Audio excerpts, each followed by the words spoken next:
നല്ല വിളവ് ലഭിക്കാൻ രോഗമില്ലാത്തതും 8-10 മാസം പ്രായമായതുമായ തണ്ടുകൾ വേണം നടാനായി തിരഞ്ഞെടുക്കാൻ.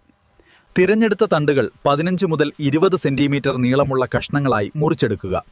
മുകുളങ്ങൾ കേടുകൂടാതെ ശ്രദ്ധിക്കണം. മണ്ണ് നന്നായി കിളച്ച് തടങ്ങളോ കൂനകളോ ഒരുക്കാം.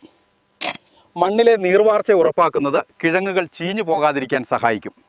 അടിവളമായി ഉണങ്ങിയ ചാണകപ്പൊടിയോ ജൈവവളമോ ചാരമോ ചേർക്കുന്നത് കപ്പയുടെ ആദ്യകാല വളർച്ചയ്ക്ക് കരുത്ത് നൽകും. തണ്ടുകൾ കുത്തനെ വേണം നടാൻ. ഏകദേശം 5 സെന്റിമീറ്റർ ആഴത്തിൽ മണ്ണിൽ ഉറപ്പിക്കുക. വശങ്ങളിലേക്ക് ചരിഞ്ഞു പോകാതെ ശ്രദ്ധിക്കണം. കപ്പ മുളച്ചു വരുമ്പോൾ എല്ലാ മുളകളും നിലനിർത്തരുത്. ഏറ്റവും കരുത്തുള്ള 2 മുളകൾ മാത്രം നിർത്തി ബാക്കിയുള്ളവ നീക്കം ചെയ്യുക. കൃത്യസമയത്ത് കളകൾ നീക്കം ചെയ്യുന്നത് കപ്പയുടെ വളർച്ച വർദ്ധിപ്പിക്കും. കള പറിക്കുന്നതിനോടുകൂടി ചെടിയുടെ ചുവട്ടിൽ മണ്ണ് കൂട്ടി നൽകുക. തുടക്കത്തിൽ മിതമായ നന അത്യാവശ്യമാണ്. കഠിനമായ വേനലിൽ ഈർപ്പം നിലനിർത്താൻ നനയ്ക്കുന്നത് കിഴങ്ങുകൾ വലുതാകാൻ സഹായിക്കും. വെള്ളീച്ചയുടെയും ഇലപ്പുള്ളി രോഗത്തിൻ്റെയും ആക്രമണം ശ്രദ്ധിക്കണം. വേപ്പെണ്ണ മിശ്രിതം തളിക്കുന്നത് ചെടിയുടെ ആരോഗ്യം നിലനിർത്തും.